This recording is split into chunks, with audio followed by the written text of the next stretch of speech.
Bon début de soirée. Ça a été un conseil municipal mouvementé hier soir à Sherbrooke et c'est le moins qu'on puisse dire. Alors que les élus devaient voter sur la taxe piscine, cette nouvelle taxe de 80 $ pour les Sherbrookois qui ont une piscine. Alors le Tarte-Lavoie s'est présenté avec son nouveau-né pour le vote. Ça a fait réagir. On va y revenir. Et Thomas, ça a aussi mené à la démission de Danielle Berthold de son siège du comité exécutif. Qu'est-ce qui s'est passé exactement? Ben voilà, donc c'est vraiment une démission qui est en lien avec une discussion qu'elle aurait eue avec la mairesse. Et la taxe piscine, finalement, a complètement été occultée de la soirée. Ce qu'on retient aujourd'hui, c'est cette démission surprise qui survient dans un contexte où, on le sait, il y en a déjà plusieurs qui ont quitté leur poste. Donc, 2 directeurs de cabinet, le président de la Société de transport de Sherbrooke, un attaché de presse. Alors voilà, aujourd'hui, tout ce qu'il y avait sur les lèvres de tout le monde, des élus, c'est est-ce que le climat se dégrade encore et où ça va terminer? Je remets ma démission à regret en tant que membre du comité exécutif de la ville de Sherbrooke. Danielle Berthold juge que la mairesse est allée beaucoup trop loin lors d'une discussion sur la taxe piscine. Elle aurait déclaré qu'il y aurait des conséquences si elle votait contre cette taxe. Et là, ce bout-là, c'est pas vrai que moi, je vais fonctionner avec des menaces. La mairesse nie quant à elle avoir menacé Danielle Berthold.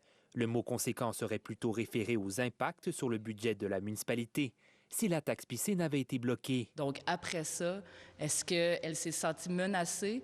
Moi, je crois que la situation, c'est que Mme Berthold vit mal avec les responsabilités qui viennent quand on siège dans un comité exécutif. Si tu votes pas pour, ben, tu vas être obligé de te remplacer ou je vais t'enlever des fonctions ou tout ça. Moi, c'est comme ça que je l'ai pris. Cette démission s'inscrit dans un contexte tendu à l'Hôtel de Ville, alors que la Commission municipale du Québec a amorcé une démarche de médiation. Donc, Madame la mairesse, soyez respectueuse. Les échanges d'hier au Conseil inquiètent plusieurs personnes, dont l'ex-maire Steve Lucier. Des élus indépendants ont d'ailleurs interrompu la mêlée de presse de la mairesse. Oui, Mme Godbout? Non, on a déposé ça. C'est long d'avoir.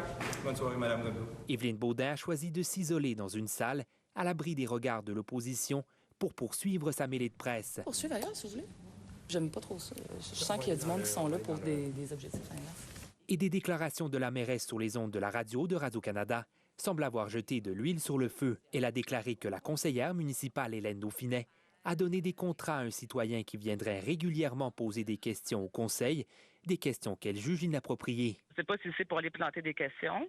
Hélène Dauphinet déplore que la mairesse refuse toute part de responsabilité concernant le climat au conseil. Le dos au mur, bien, elle contre-attaque en disant « Est-ce qu'il y a quelqu'un sur qui je peux lancer de la boîte? » Puis que ça soit vrai, que ça soit faux, c'est ce que je vais faire. La mairesse a quant à elle jeté le blâme sur les élus de l'opposition. Moi, ce que j'observe, c'est des élus de Sherbrooke citoyens qui, eux, se comportent bien et commencent à être un peu tannés de voir l'opposition mettre de côté aucune option dans leurs objectifs politiques. Donc, la faute, c'est juste l'opposition?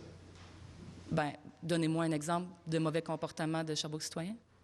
C'est jamais nous le problème quand c'est nous le problème. T'sais.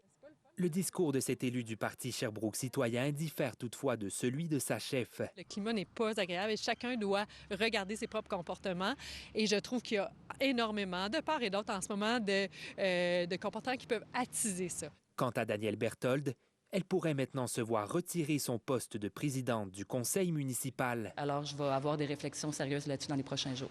Pendant ce temps, la médiation se poursuit et plusieurs élus auraient été rencontrés par la Commission municipale du Québec. Ici Thomas Déhay, Radio-Canada, à Sherbrooke.